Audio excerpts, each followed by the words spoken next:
ஐயாஸ் குட்டி சொல்லி பார்க்கலாமா? நான் போகும்போது குட்டி நாய் இருந்துச்சு. அந்த நாய்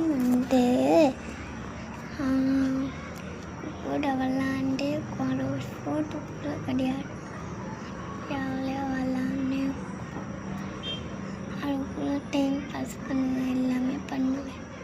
அவ்வளோ பிடிக்கும் எனக்கு நாய். இப்போ எல்லாமே தனி வீட்டுக்காக போயிட்டாங்க முடிவு. அப்போ அந்த ஒயிட் கலராக பொட்டிக்கல அது ஒன்றா டாக். அந்த டாக் எங்கேயோ போய் ஒரு கோயிலில் போய் விட்டுட்டாங்க.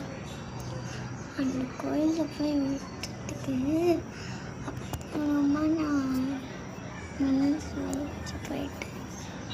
அதுக்கப்புறமா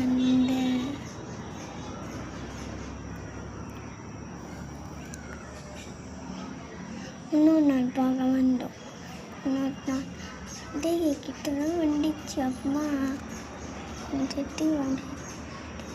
செட்டி வாக்கிங் போகும்போதே வந்துச்சு, அதுவும் வந்துச்சு.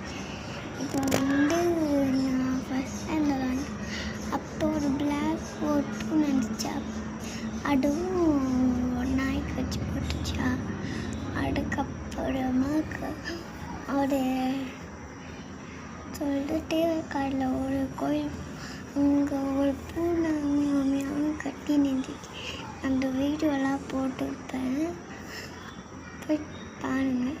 அப்புறமா அந்த பூனை வந்துச்சு. அதுவும் ஊருக்கு வந்துச்சு. அங்கே ஊரை பார்த்தீங்க. அதுவும் கர்நாடகா யாராவது கர்நாடகாவில் அவங்கெல்லாம் கமெண்ட் அண்ணாக்கு வீட்லேயே ஒரு பார்க்குது. அதுக்கு அடுத்து சன்ரைஸ் ஃபோனில் ஒழுங்காக தெரிய மாட்டேங்குது. பாருங்கள் எவ்வளோ நல்லா கீழே பாருங்கள். அது இப்படியே ஒரு வழியை வச்சுக்கலாம் பிள்ளை. அப்படிக்கா போய் இப்படிக்கா போய் முடியவே இல்லை.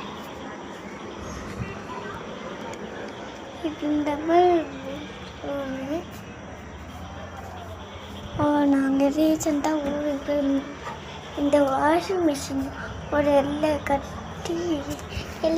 கட்சி போட்டுக்குது. அது ஒரு குட்டி வச்சுக்குது. அதனாலே அந்த குட்டி எடுத்து அப்படியே அசலாட்டு அப்படியே போட்டு